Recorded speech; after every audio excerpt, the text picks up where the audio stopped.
이번 시간에는 강하게 하려고 선택해 주신 예수님이라는 제목으로 말씀을 전합니다. 하나님은 진흙탕가루는 세상 속에서 진주를 찾고 계십니다. 바로가 우리가 진주입니다. 인간의 가장 큰 특권은 역사를 만들어 가시는 하나님께 부침을 받아 쓰임받는 자가 될 수 있다는 점입니다. 고린도서 3장 9절에 보면 우리는 하나님의 동역자되어 너희는 하나님의 밭이요 하나님의 집이라고 말씀하고 계십니다. 하나님이 우리를 택하셔서 같이 일하게 하신다는 것인데, 이것은 그리스도인들의 특권으로 내가 정한 것이 아니라 하나님이 정하신 것입니다. 여러분을 택한 것은 하나님께서 여러분을 택한 것입니다. 하나님께서 예수 믿는 사람을 편안하게 하십니다. 반대로 마귀는 예수 믿는 사람을 괴롭힙니다. 그러면 주변에 있는 사람이 예수 믿는 사람을 괴롭게 한다면 마귀 영향을 받는 사람이겠죠. 분명히 맞겠죠. 그렇다면 주변에 있는 사람을 편안하게 한다면 성령의 사람이 분명합니다. 이렇게 주변에 있는 사람이 괴롭게 하느냐 편하게 하느냐에 따라서 성령의 사람인가 마귀의 사람인가 분별이 되는 것입니다. 우리 예수 믿고 성령으로 거듭난 사람답게 주변 사람들을 편안하게 하여 도와주는 모두가 되시기를 바랍니다.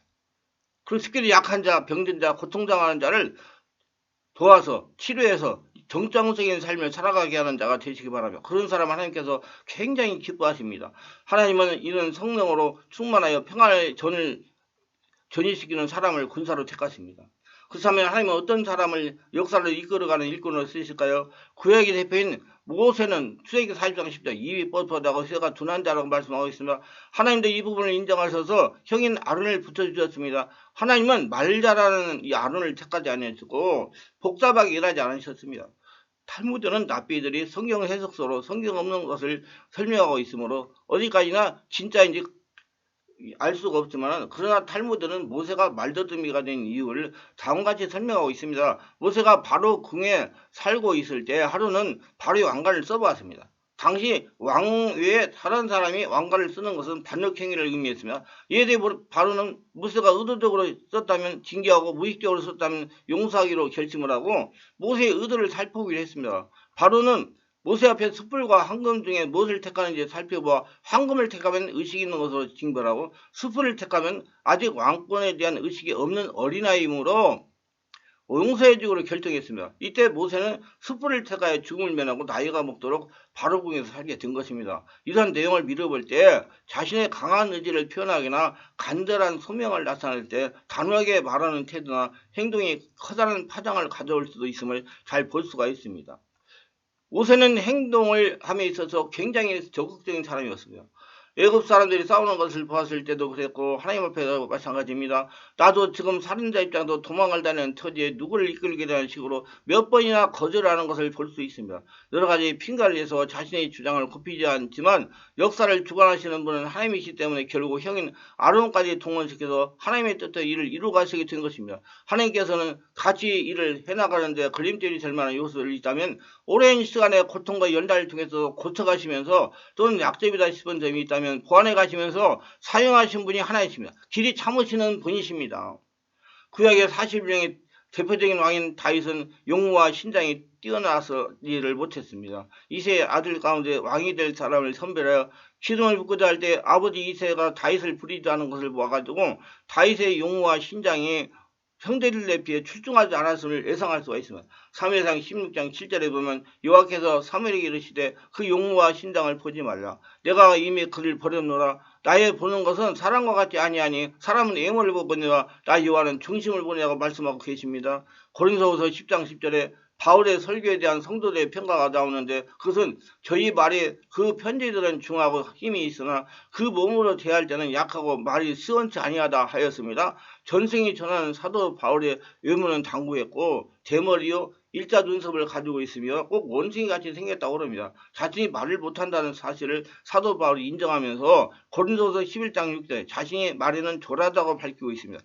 내가 비록 말에는 조라나 지식에는 그렇지 아니하니 이것을 우리가 모든 사람 가운데 모든 일로 너에게 나타냈노라. 사도 바울이 말 못했다는 사실은 바울의 설교를 들으면서 졸다가 떨어져 죽었던 유두고 얘기가 나오는 사도행전 20장 7구절에도 알 수가 있습니다. 안식구 첫날에 우리가 떡을 때려 하여 모였더니 바울이 이튿날 떠나고자 하여 저에게 강론할 때 말을 밤중까지 계속하며 우리의 모인 윗다락에 등불을 많이 켰는데 유두고라는 청년이 창에 걸터 앉았다가 깊이 졸더니 바울이 강론하기를 더 오래 하며 졸음을 이기지 못하여 삼청도에서 떨어지거늘 일으켜보니 죽은지라. 사실 인간적인 생각으로는 전도자는 말을 잘해서 한 번에 수천 명씩 설득할 수 있는 응변자야 됩니다. 그러나 하나님의 선택한 바울은 그렇지 못했습니다. 하나님은 자신의 구조 조건으로 신앙을 보십니다. 순종을 잘하는 사람을 찾습니다. 하나님 같은 영성의 소유자를 찾습니다. 본문에 주님이 4명의 제자를 부르시는 장면이 나옵니다. 이 장면을 보니 하나님이 어떤 사람을 불러 사용하시는지 깨닫게 됩니다. 하나님은 어떤 사람을 불러 사용하실까요? 성실하고 담대한 사람을 찾습니다. 성실하고 담대한 사람. 주님이 4명의 제자를 부를 때 그들은 무엇을 하고 있었습니까? 마가복음 16절의 말씀을 보면 베드로와 안드레는 그물을 던지고 있었고, 마가복음 1장 19절 말씀을 보면 야고보와 요한은 그물을 깃고 있었습니다. 하나님 노는 사람보다 항상 성실하게 일하는 사람을 부르십니다. 그러므로 크게 되기를 원하신다면 자질을 준비시키고 자기 자리에서 열심히 땀을 흘려야 됩니다.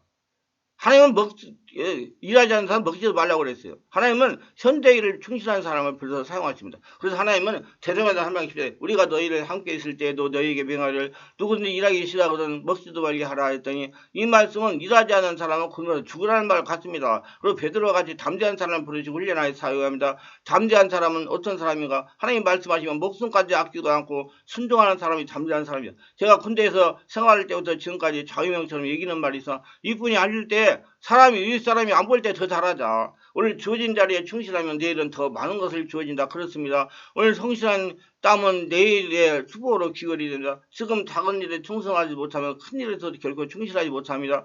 충실한 사람이라 이분이 시키는 위험한 일이라도 담대하게 수행하는 사람 바랍니다. 위대한 사람들은 모두 작은 일을 열심히 담대하게 일하는 사람들이라, 그처럼 고달가던 일이라도 자신에게 맡겨진 일을 꾸준히 감당하는 것이 위대함입니다.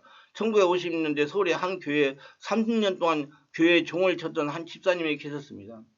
정말 꾸준히 무급으로 매일 교회에 종을 쳤습니다. 하나님은 성실하신 하나님에게, 성실한 사람에게 하늘 냄새가 납니다. 30년 동안 그 집사는 교회에 종치는 봉사만 했지만은 그분에게 하늘 냄새가 났습니다. 그래서 사람들은 그분을 보잘것없게 보았지만은 산임 목사는 그분을 성자로 보았습니다. 하나님도 그를 어떤 사람보다 위대하게 보셨을 겁니다. 오늘날 그분이 돌아가셨습니다. 그런데 그 교회에서 장례를 치렀는데 수많은 높은 분들이 장례식에 참석하는 걸 보고 깜짝 교인들이 놀랐습니다. 알고 보니 그 보잘것없는 집사의 아들이 그 당시 장관이었던 것입니다. 아들이 장관이었지만 교인들은 전혀 사실을 모르고 그저 묵묵히 종만 치는 집사로 알았던 것입니다. 그런 소리 없는 봉사가 천국에서는 큰 소리가 되어 하나님 마음 움직인 것이나 비전을 가진 사람을 찾습니다. 마가복음 1장 10절 말씀을 보면 주님은 제자리 날 따라오너라 내가 너희로 사람을 낚아보게 되라는 비전을 주셨습니다. 비전은 성도를 가장 성도답게 만드는 겁니다. 비전을 다른 말로 표현하면 꿈입니다. 비전의 반대말은 비천입니다. 비전을 가진 사람은 결코 비천하게 되지 않습니다. 비전은 비천한 인생도 최고의 인상을 받는다. 불지는 비전 없는 끝을 보지만 신앙은 끝없는 비전을 봅니다.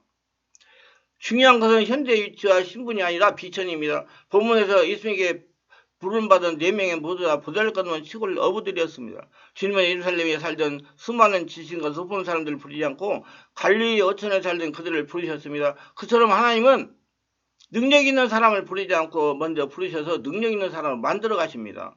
그러면 현대의 모습이 어떠하든지 시선은 항상 미래에 있어야 됩니다. 하나님 우리의 과거나 현대의 신분에 대해서 별로 관심이 없으셨습니다. 하나님의 진짜 관심은 우리의 가능성과 내일입니다. 그 가능성을 보시고 하나님은 오늘도 여전히 우리를 부르고 계십니다. 아무리 평범한 존재에도 비전이 있으면 비범한 존재가 됩니다. 그러므로 사람의 눈으로 자신을 보지 말고 하나님으로 눈으로 자신을 보면서 큰 비전을 가져야 됩니다. 비전에 따라 미래는 과거와의 전혀 다른 모습이 될 수 있습니다. 과거를 생각하면 저는 목사가 결코 될 수가 없는 사람입니다. 조상의 죄도 되지만 인격적으로 부족했습니다. 오늘 대표교사인데 너 그러다가 목사 된다는 음성에 그 자리에서 아닙니다. 저는 목사가 될 수 없습니다. 저는 죄도 많고 공부도 잘하지 못했고 다른 목사님들과 같이 배우지도 못했고 말을 잘하지 못합니다. 저는 당황하면 말을 심하게 더듬었습니다. 지금도 어두나다는 말 많이 듣습니다. 그런 사람이 어떻게 목사가 됩니까? 그래서 목사가 되었습니다. 지금 제가 말을 더듬는다는 사실을 아무도 믿지 않습니다. 하나님께서 저를 통하여 일하십니다. 얼마나 하나님의 역사가 놀랐습니까? 자신을 어떤 한계 안에 두지 마십시오.